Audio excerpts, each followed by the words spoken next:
নমস্কার guys, trading টাইমসের পক্ষ থেকে সুইং ট্রেডিং পারপাস আমরা যে স্টক অ্যানালিসিস করে থাকতাম সেই ভিডিও বিগত দুদিন ধরে বন্ধ আছে বা আমরা পোস্ট করছি না। এর একটাই কারণ, মার্কেট নেগেটিভিটি।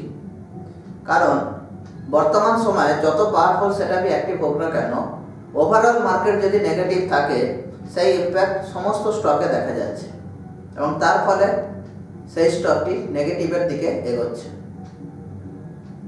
কিন্তু মার্কেট এত নেগেটিভ হওয়ার যে কারণ বা বর্তমানে কোন কোন কারণের জন্য মার্কেট নেগেটিভ হতে পারে সেই তথ্য অ্যানালিসিস করার জন্য মূলত আজকের এই ভিডিওটি।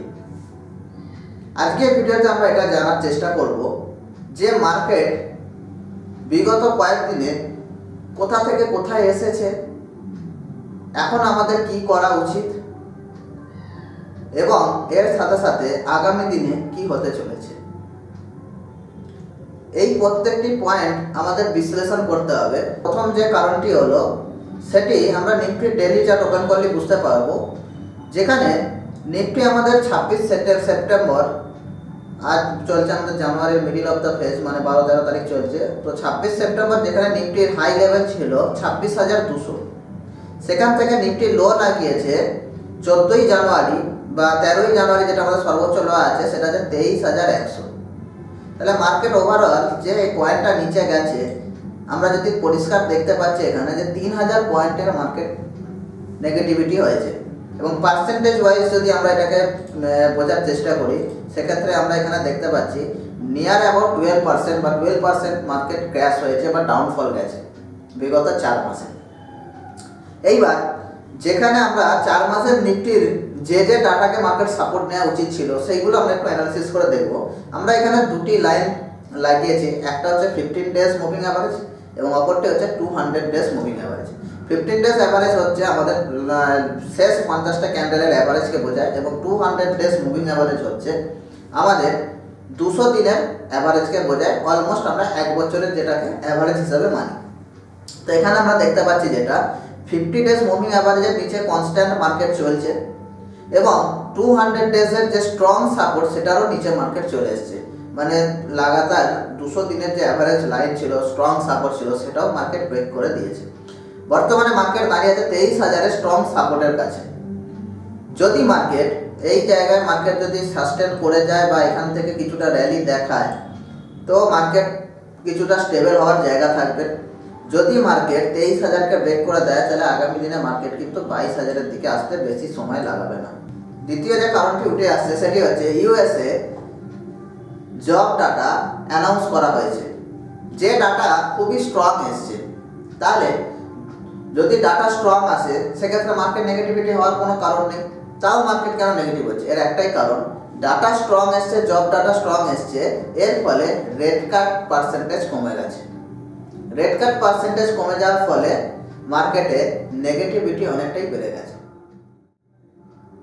তৃতীয় যে কারণটা উঠে আসছে সেটা হচ্ছে এফআইআই, ফরেন ইনস্টিটিউশনাল ইনভেস্টর, যাদের আমরা চিনি যে নামে, লাগাতার কন্টিনিউয়াসলি যে সেলিং প্রেসার বাড়িয়ে চলছিল, সেই সেলিং প্রেসার লাস্ট ডিসেম্বর মাসের তুলনায় জানুয়ারি 12-13 দিন অতিক্রম করেছে, সেখানে কিন্তু প্রেসার আরও বেশি আসছে। তাহলে আগামী দিনে এটা ইঙ্গিত দিচ্ছে যে আগামী মাস যেটা চলছে সেখানে হয়তো দেখা যাচ্ছে এফআইআর ডাটা আমরা দেখতে পাচ্ছি লাস্ট ডিসেম্বর মাসে হয়তো 16,000 এখানে আমরা দেখতে পাচ্ছি, কিন্তু আগামী দিনে হয়তো দেখা যাবে এটা 23,000 এখন চলছে, সেটা 50,000-ও ক্রস করতে পারে, 50,000 কোটি টাকাও ক্রস করতে পারে। এর ফলে মার্কেট নেগেটিভিটি কন্টিনিউয়াসলি থাকবে, পরিষ্কার এটা দেখা যাচ্ছে। 4 নম্বর যে কারণটি উঠে আসছে সেটা হচ্ছে ইন্ডিয়ান রুপির ভ্যালুয়েশন। একটা সময় ইন্ডিয়ান রুপি আর ডলারের তুলনায় ছিল 60 টাকা, মানে $1 = 60 রুপিস ছিল। বর্তমান সেটা চলে গেছে অ্যাবাভ 86 রুপিস। এর ফলে ইন্ডিয়ার ইকোনমিকে প্রভাব পড়ছে এবং এর সাথে সাথে ফরেন যে ইনভেস্টাররা আছে তারা মার্কেট থেকে যে পরিমাণে টাকা তোলার কথা, তার থেকে বেশি টাকা তুললে তাদের তবে ডলারে গিয়ে পোষাচ্ছে। মানে $1 আগে যেটা 85 ছিল, এখন সেটা 86 হয়ে গেছে। তার ফলে তাকে আরও বেশি বিক্রি করতে হচ্ছে। এটা মার্কেটে সরাসরি একটা ইম্প্যাক্ট ফেলছে। 5 নম্বর যে কারণটা হতে আসছে সেটা হচ্ছে ডোনাল্ড ট্রাম্প পূর্ণ ক্ষমতা পেতে চলেছে আগামী 20 জানুয়ারি। এবং এটা শোনা যাচ্ছে ডোনাল্ড ট্রাম্প পূর্ণ ক্ষমতা পাওয়ার পর কিছু ঐতিহাসিক পদক্ষেপ নিতে চলেছে।